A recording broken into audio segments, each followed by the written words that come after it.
Hey everyone, welcome to the Market Mood with Sudhanshu, new market analysis video. आज अगर Nifty bank Nifty को देखा जाए तो कहीं ना कहीं साइडवेज मार्केट रही पूरे दिन। अगर हम छोटी ट्रेड को कंसीडर करें कि स्कैल्पिंग तो हमें ठीक ठाक मिल गई 3 4 5।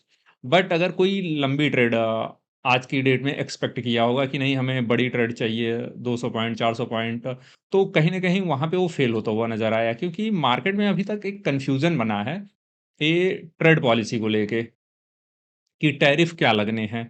ट्रंप जब चाहे तब जो बयान दे देते हैं और मार्केट उसके अकॉर्डिंग रिएक्ट नहीं कर पा रही है। रीज़न बिहाइंड कि काफ़ी लंबे समय से चल रहा है कि टैरिफ लगना है, टैरिफ लगना है।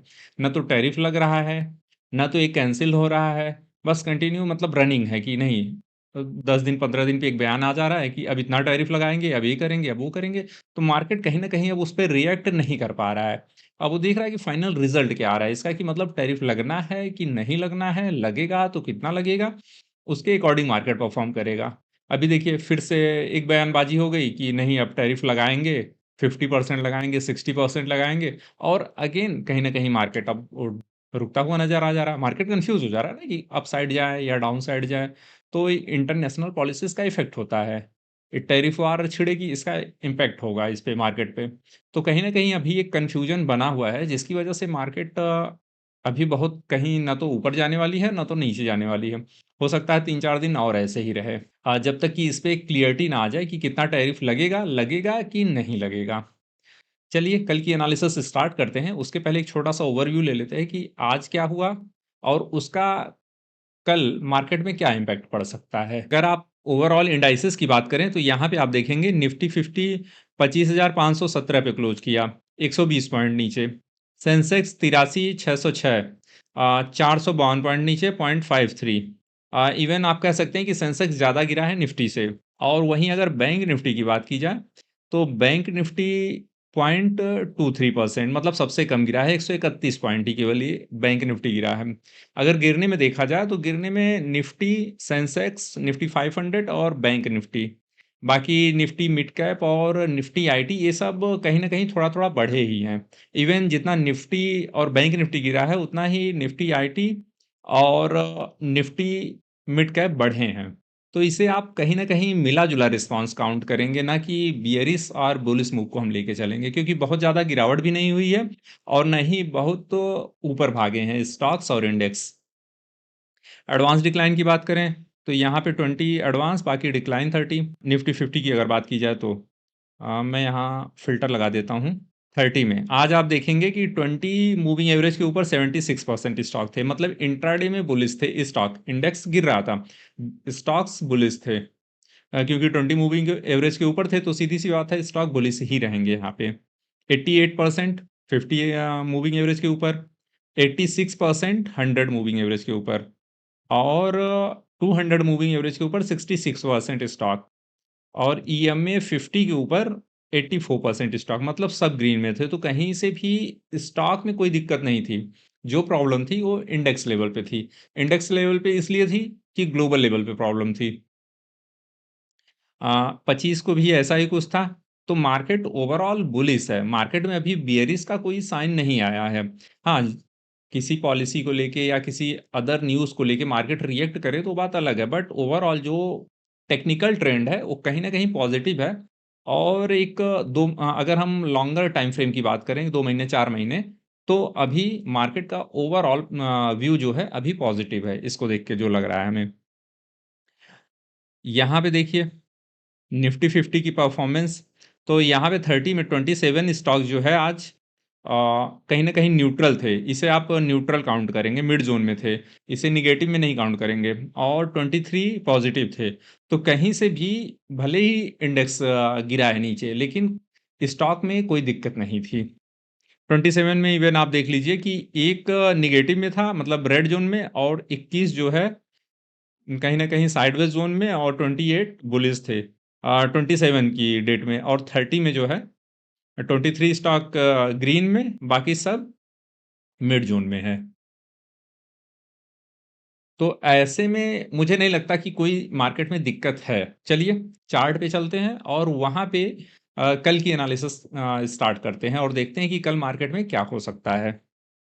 पहले निफ्टी के चार्ट को देख लेते हैं, उसके बाद बैंक निफ्टी पे डिस्कशन करेंगे।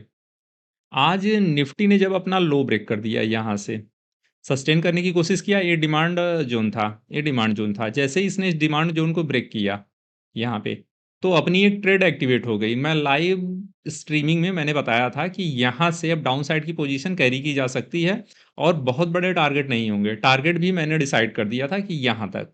इसके बाद जब इस लो को ब्रेक करेगा दोबारा, तब फिर हमारे टारगेट नेक्स्ट यहाँ तक होंगे। यहाँ तक, उसके बाद ये ट्रेंड लाइन, तो वो नीचे आता जाता। लेकिन फिलहाल के लिए मैंने इतना ही दिया था, क्योंकि ओवरऑल मार्केट साइडवेज थी आज। अगर आज की बात की जाए तो निगेटिव इतना नहीं था कि वो पूरा का पूरा ही नीचे चला आता। इवन वीक का फर्स्ट डे था, तो ऐसे में भी बहुत ज़्यादा वोटेलिटी दिख नहीं रही थी। वॉल्यूम आप देख लीजिए, वॉल्यूम बहुत ज़्यादा नहीं थे। यहाँ पे कहीं वॉल्यूम आए हैं, यहाँ पे वॉल्यूम, यहाँ यहाँ से मार्केट गिर गई, मतलब ऊपर से आया यहाँ तक गिर गई, वॉल्यूम है ही नहीं, वॉल्यूम यहाँ पे आया था। तो ऐसे में बहुत बड़ी मूव हम यहाँ से यहाँ तक, फिर यहाँ से यहाँ हम नहीं एक्सपेक्ट कर सकते थे। तो एक छोटी-सी मूव मिली, ओवरऑल ठीक था, इसे बहुत बुरा नहीं कहेंगे। अब बात करते हैं कल क्या हो सकता है निफ्टी में। अगर ये साइडवेज़ ओपन होता है, साइडवेज़ ओपन होता है और थोड़ा बहुत ऊपर जाके, अभी स्कोप है कि ये नीचे आएगा, थोड़ा बहुत ऊपर जाता है, ये कम से कम यहाँ तक, ठीक है? यहाँ से रिजेक्शन ले सकता है, यहाँ से भी रिजेक्शन ले सकता है, या यहीं से हो सकता है नीचे चला जाए। तो अगर यहाँ जाता है, यहाँ से रिजेक्शन लेता है, तो 80% क्वांटिटी के साथ हम डाउन साइड की पोजीशन कैरी कर सकते हैं। डायरेक्ट रिजेक्शन लेता है तो इस लो को ब्रेक होने देंगे, और इस लो को पावरफुल, मतलब पावरफुल तरीके से ब्रेक करेगा कि एक बड़ी सी रेड कैंडल का फॉर्मेशन हो जाए, उसके बाद दूसरी रेड कैंडल में पार्टिसिपेट करेंगे। यहाँ पे मान लीजिए कि एक रेड कैंडल का फॉर्मेशन हो गया, फिर जो दूसरी रेड कैंडल बनेगी उसमें पार्टिसिपेट करेंगे। और वॉल्यूम को थोड़ा सा ध्यान में रखेंगे, वॉल्यूम अगर ज़्यादा है तो क्वांटिटी मैक्सिमम हो सकती है 80% तक। लेकिन अगर वॉल्यूम कम है तो क्वांटिटी 40% से ज़्यादा नहीं होनी चाहिए, क्योंकि ट्रैप हो सकते हैं फिर वहाँ पे हो सकता है यहीं कहीं से मुड़ जाए। क्योंकि वॉल्यूम नहीं रहेगा तो फिर बहुत ज़्यादा नीचे नहीं जाना है, क्योंकि ओवरऑल जो सेंटीमेंट है मार्केट का वो पॉजिटिव है। तो डाउन साइड में बहुत बड़े मूव हमें एक्सपेक्ट नहीं करने चाहिए। हो सकता है एक आधा आ जाए, लेकिन ज़्यादा मूव हम अप साइड में ही ग्रैब करने की कोशिश करेंगे। अब जैसे ये नीचे आया, नीचे का सिग्नल दिया, तो हमने इतनी छोटी सी मूव ग्रैब की, लेकिन पॉजिटिव मार्केट है ओवरऑल। तो अगर ये अप सिग्नल देगा, अब यहाँ से इससे ब्रेक किया, तो हम अप साइड में बड़े मूव एक्सपेक्ट करेंगे। हम इतने छोटे से मूव नहीं देखेंगे कि 0.2%, 0.3%। हम 0.6, 0.7, 1%, 2% की मूव हम एक्सपेक्ट करेंगे। अगर यही मूव इसी तरीके का ब्रेकआउट अप साइड में आता है तो बहुत ही क्लियर है, ट्रेंड के साथ चलना है, ट्रेंड के अगेंस्ट जाना है, लेकिन कम क्वांटिटी के साथ, और टारगेट भी छोटा होना चाहिए वहाँ पे। अब बात करते हैं, अगर गैप अप ओपन हो गया, इस ज़ोन में गैप अप ओपन हो गया, रिजेक्शन ले लेगा, डाउन साइड की पोजीशन कैरी कर लेंगे, बहुत ही सिंपल है। और लेकिन गैप अप ओपन हो गया या साइडवेज़ ओपन होके यहाँ गया, और इसके ऊपर, इस टॉप के ऊपर अगर सस्टेन कर गया, और फिर से बना दे रहा हूँ यहाँ पे अगर सस्टेन कर गया, ये पॉइंट आएगा करीबन आपका 25,600 के लगभग, ठीक है? मैं देख लेता हूँ, यहाँ पे ये आएगा आपका 25,558, 25,558 के ऊपर अगर सस्टेन करता है, तो फिर यहाँ पे हम अपसाइड की पोजीशन कैरी कर सकते हैं। एक छोटा-सा हम्प यहाँ पे आएगा, लेकिन इससे बहुत ज़्यादा फ़ियरफुल होने की ज़रूरत नहीं। 40% क्वांटिटी यहाँ तक, उसके बाद 40% और ऐड कर देंगे, और फिर ट्रेल करते हुए इसको लेके चलेंगे, और अच्छे खासे मूव फिर हमें देखने को मिलेंगे। इस टॉप को भी ये ब्रेक कर देगा। फिर ये टॉप से यहाँ से रिजेक्शन आना थोड़ा-सा, मतलब चांसेस इसके कम हो जाएँगे कि यहाँ से रिजेक्शन आए। एक छोटा-मोटा रेड कैंडल का फॉर्मेशन हो सकता है, बट ओवरऑल परफॉर्मेंस बुलिश रहेगी। अगर गैप अप बड़ा हो गया, इसके ऊपर हो गया, तो वेट एंड वॉच कि फिर मार्केट क्या कर रही है, ओवरऑल ग्लोबल सेंटीमेंट क्या है, और डे का सेंटीमेंट क्या है, और इंडिकेटर्स क्या कह रहे हैं, उसके अकॉर्डिंग हम उसमें ट्रेड लेंगे। नेक्स्ट बात करते हैं, अगर साइडवेज ओपन होके डायरेक्टली नीचे आता है, डायरेक्टली नीचे आता है, इसको ब्रेक कर देता है, दूसरी रेड कैंडल का फॉर्मेशन होगा, डाउन साइड की पोजीशन कैरी कर लेंगे। लेकिन यहीं पे खुल, मतलब गैप डाउन ओपन हो गया यहाँ पे, और फिर नीचे आने लग गया, तो भी वही सेम मूव रहेगी, लेकिन गैप डाउन ज़्यादा ओपन हो गया यहाँ पे कहीं, तो फिर ये अप मूव जाएगा। अप मूव ऐसे नहीं जाएगा कि गैप डाउन ओपन हो गया फिर सीधा निकल जाए, यहाँ से आएगा, कुछ टाइम तक साइडवेज परफॉर्म करेगा, और कम से कम 15 मिनट की 3 कैंडल हम देखेंगे, और उसके बाद जैसे ही third candle, first second third, third candle को ब्रेक कर देगी फोर्थ कैंडल, तो यहाँ से अपसाइड की मूव हम कैरी कर सकते हैं। डाउन साइड के चांसेस बहुत कम रहेंगे, क्योंकि डाउन साइड को मैं डिस्कशन ही नहीं करूँगा, क्योंकि ओवरऑल सेंटीमेंट जो है वो पॉजिटिव है, तो डाउन साइड हम यहाँ पे एक्सपेक्ट करके नहीं चलेंगे निफ्टी में।